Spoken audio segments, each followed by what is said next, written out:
Hello, welcome back to Teen Story Share. This week we're continuing Mirror Girls by Kelly McWilliams. And this is a book of gothic horror, magical realism, ghosts, spookiness, and long-lost siblings. So if any of that sounds interesting to you, stick around. If you missed week 1, that will be linked down below. You will definitely want to listen to that first or you will be pretty lost. A couple of content warnings about this book. It does deal with issues of racism and racial violence, including lynching, taking place in 1950s Southern United States, with some flashbacks to 1930s. This chapter in particular that we're about to read right now, it does have a scene where there is lots of really vitriolic and hateful race-based language from one character directed at another. So just letting you know that is in there, but we are going to forge ahead and start with chapter 2, where we meet Magnolia for the first time. Magnolia, Eureka, Georgia. Magnolia, wake up, child. I bolt awake as the clock tolls midnight. Odessa, my maid of many years, hands me a glass of water. Mrs. Heathwood's asking for you. Me? Hurry, she doesn't have long. Odessa helps me into a gown, layers of black lace, waterfalls of mournful tulle, and a pair of black silk gloves. These will be my morning clothes, for if Odessa has come to wake me in such a fashion, then my grandmother, the famous Blanche Heathwood, will not survive the night. I pull the gloves up to my elbows, glancing swiftly into my vanity's mirror. My skin, contrasted with my black gown, is white as chalk, becomingly pale, for I have made an effort to keep out of the sun. Only my hair is wild, tumbled with curls. Grandmother always insisted I straighten it because a Southern lady is never unkempt. Tonight, I do not have time to fix my hair. Grandmother does not have time. Odessa hurries me into the hall. At the oaken door, I balk like a frightened mare. You must go inside. Miss Blanche asked for you alone. Whatever does she have to say to me? Odessa, you know grandmother's always hated me. Time to let bygones be bygones. She nudges me forward. Be brave, Magnolia Heathwood. But I'm not brave. Then pretend. You'll never get another chance. For decades, grandmother has been the matriarch of the Heathwood family and the owner of the largest cotton plantation in the county. She has lived through both world wars. She has watched our family's fortunes rise and fall. There is no denying her on her deathbed. A Southern lady does not want for courage. Before I can think overmuch, I fling open the door and plunge into darkness. Grandmother's bedroom has always lanced my heart with fear. Inside, dozens of priceless mirrors gleam. The surfaces of those mirrors are all black, forged from obsidian. They lean against the walls and each other, making the room look sharp and deep. They remind me of the hall of mirrors at the county fair, tugging and warping the light. Aunt Hilda claims there are tens of thousands of dollars of glass in here, that if we only sold away our heirlooms, we would have wealth enough to plant cotton once more. But grandmother is too proud of her obsidian treasures to ever part with them. Never mind that mold spots the wallpaper or that the curtains have begun to rot. In the sheets of obsidian glass, my face echoes too many times. So too does grandmother's 4-poster bed. Magnolia. I approach the deathbed carefully and perch in a stiff-backed chair. Long ago, Blanche Heathwood was a Southern belle of great renown. Now she is a tattered, decaying thing. Only her ice-blue eyes possess any life. Those eyes flick to my unruly hair. You look like a savage. I wince. Grandmother, it is midnight. I have not had time. She coughs, pressing her handkerchief to her lips. The lace is bloody red. More awful yet, I believe I see chunks of flesh. The insides of Blanche Heathwood's lungs. Tears travel down my face because, however coldly she treated me, grandmother raised me. Now she is dying, and not gently. Do you know why I have summoned you? I shake my head. You're living a lie, girl. What? Your mother, she was a colored housekeeper, a negress. Because of her sin, you are colored too. Shock seeps into me like a slow winter's freeze. Surely these are the ravings of a madwoman, addled by morphine. After all, I know exactly who my mother was. Why, bless your heart, of course I am white. Grandmother, don't you recognize me? I'm Magnolia Heathwood, your granddaughter. Grandmother watches me with glassy, death-soaked eyes. I speak faster, louder. My mother was a Spanish woman, an aristocrat. She died birthing me, don't you remember? Her portrait is just there. Triumphantly, I point to the painting of my ravishing, raven-haired mother. She occupies pride of place beside my father, also deceased, and my grandfather in Confederate gray. That woman never existed, you stupid thing! Her words whip out like a lash. I brace myself, though I do not know for what. Your mother was a common housekeeper. You have her ripe face. Such dreadful features didn't come from my side of the family. How you can bear to look in the mirror, I simply cannot understand. Grandmother's words spill from her cracked lips like poison. I press back against the chair, away. Your mother convinced your fool father that he was in love. Can you imagine? Sleep with the colored woman, what do I care? But love between the races ain't natural. Only your father didn't listen. Do you know what he did? Spittle flies from her lips. He planned to marry her. The traitor!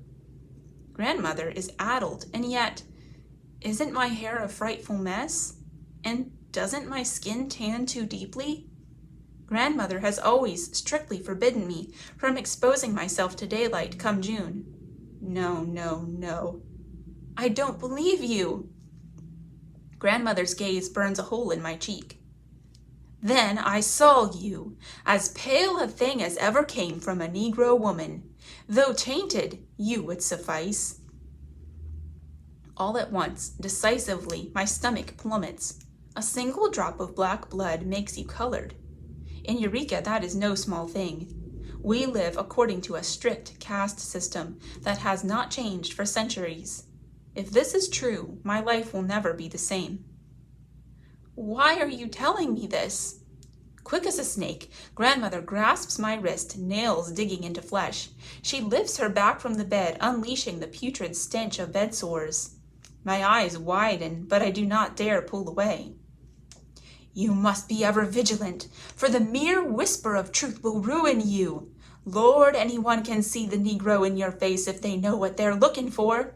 Above all, you must not truck with Negroes. They will try to claim you for their own.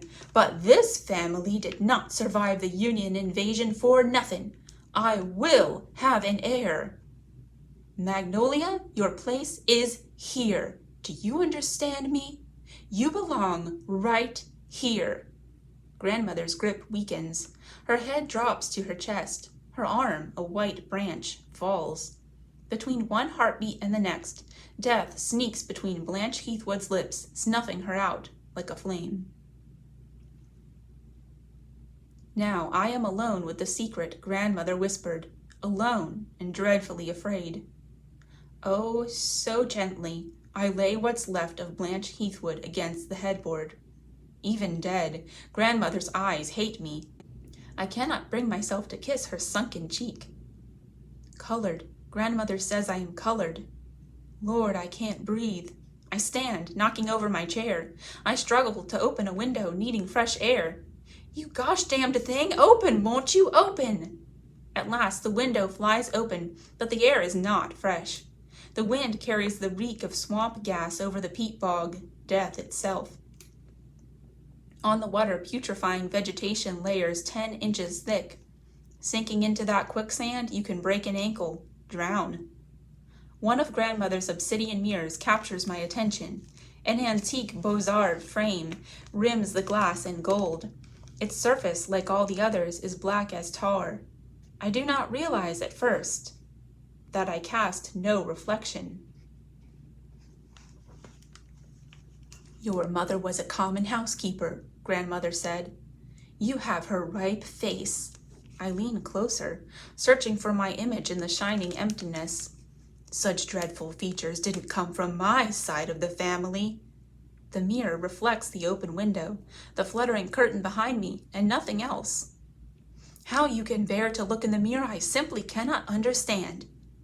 Heart racing, I fly from glass to glass, wild to find my reflection in this hall of mirrors. How is it possible that not a single mirror reflects me? Though I spin and dart and turn, every mirror is the same. In every glass, I am gone. It is just as if a girl were never born with the name of Magnolia Heathwood, as if I were already dead. Chapter 3. Charlie, Eureka, Georgia. Nana, the blue-eyed stranger, and I are the only people to get off at Eureka Station. It's nothing but a platform and an empty ticket box in the middle of nowhere. The late afternoon sun drips over us, hot as boiled honey. And there's something wrong with the air. It's too thick to breathe. Relax, I tell myself. It's only the humidity. But I don't trust this empty, rural place. After the long train ride, Nana's barely standing. Pills, she whispers. I shake my head. It isn't time. Beside a wooden bench, there's a scarlet vending machine. Sugar might help, Nana, and I could use a cold drink. I step forward, then stop short. Ice cold Coca-Cola, the machine reads. The soft drink for whites only. You've got to be kidding me. Who'd know if I bought a whites only drink from a machine? I hesitate, remembering the cruel conductor. I don't know the rules in this place. Mosquitoes buzz ferociously, seeking our sweaty, exposed skin. Holding Nana, I'm helpless to swat them. Fresh meat. Homesickness crashes over me. I miss the noise and hum of New York streets. The city's far too busy to care what type of soda colored folks drink. Trees shudder in a muggy breeze. Nana slips lower in my grip. Can't hold her much longer. Hey! The handsome blue-eyed boy from the train hurries to help. Put her arm around me, that's it. The colored hospital's not far. I'll drive you. No hospital, Nana moans. Home.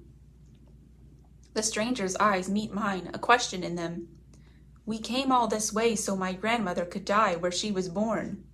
She's from Eureka? Why didn't you say so? Ma'am, where can I drop you? Freedom. I draw a blank, but he doesn't miss a beat. Freedom House has been abandoned so long, folks say it's haunted.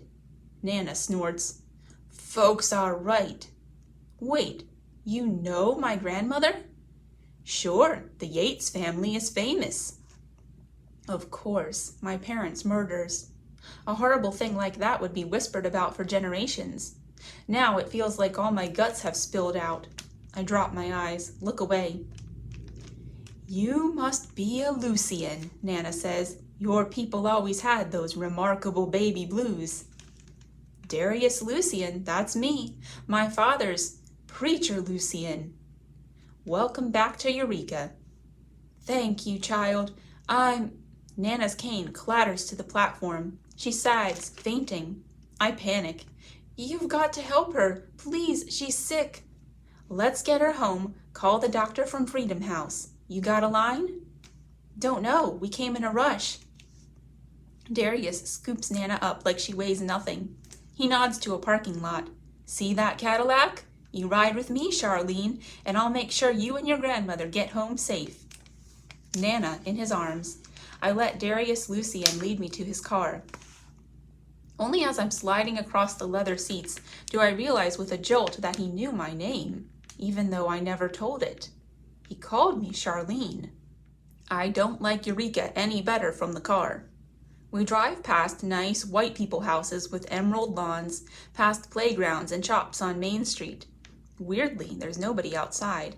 Gives me the creeps, but maybe it's just the heat.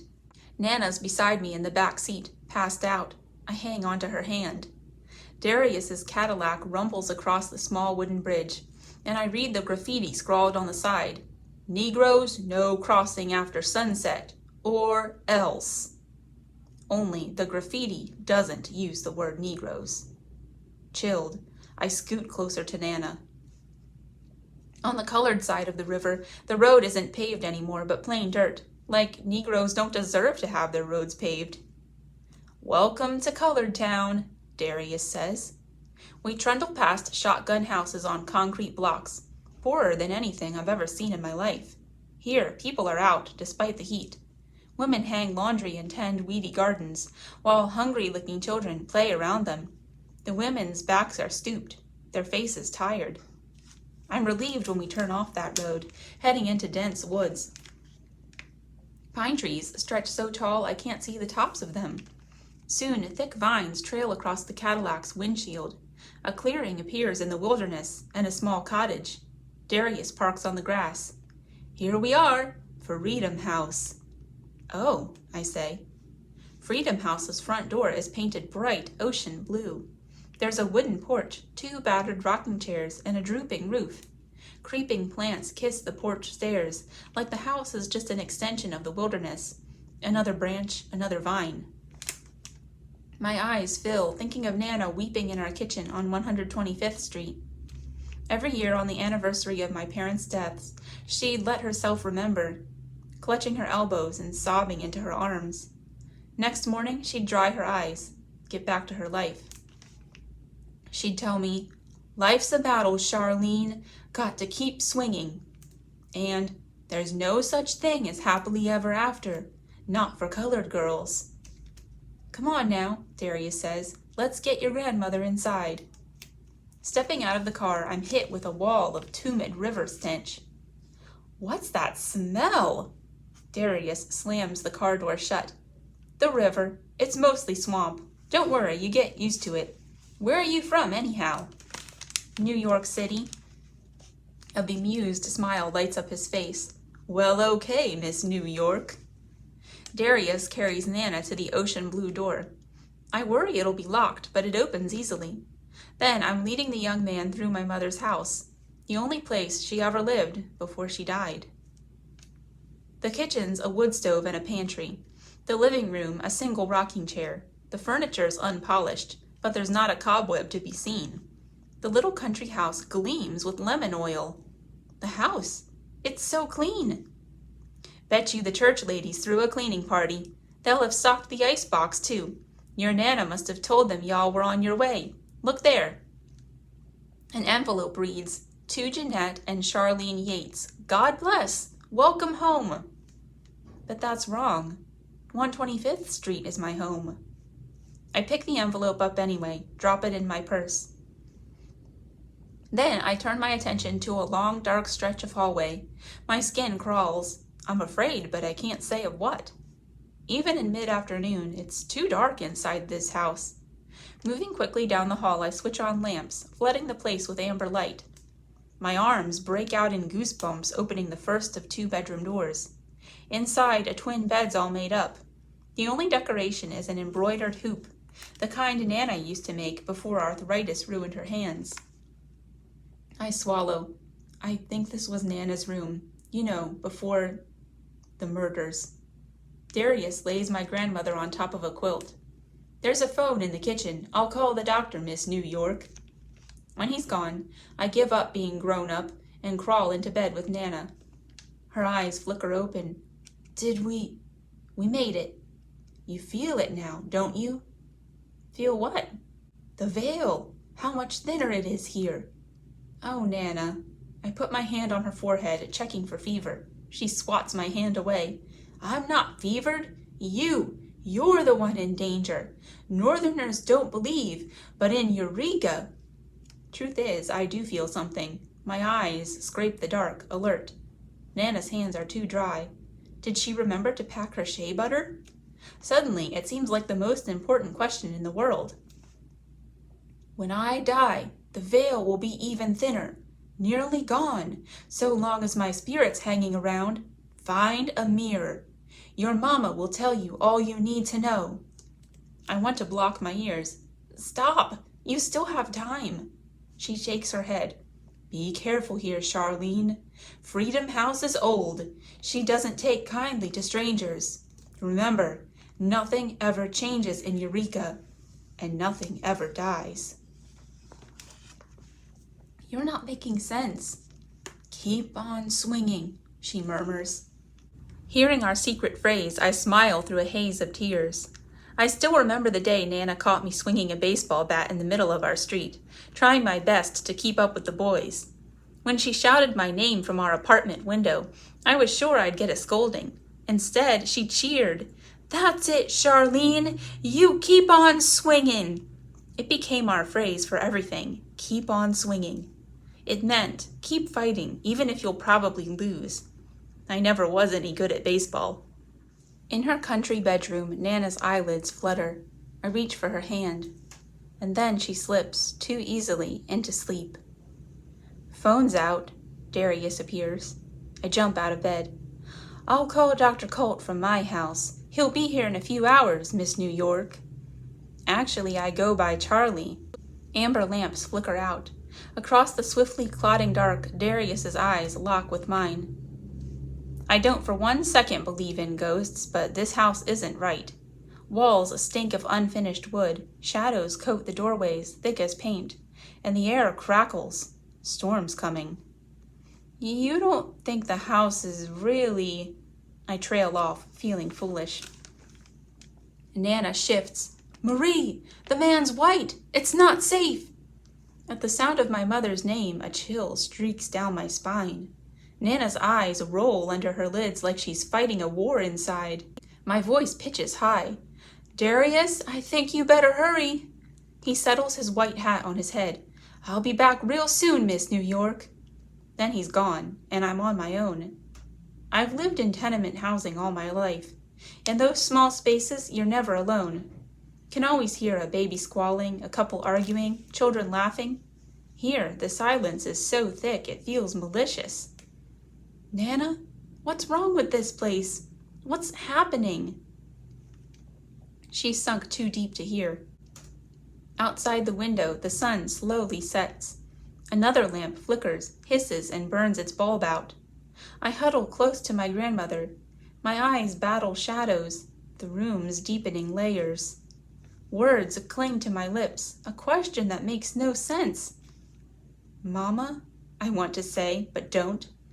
"Mama, is that you?"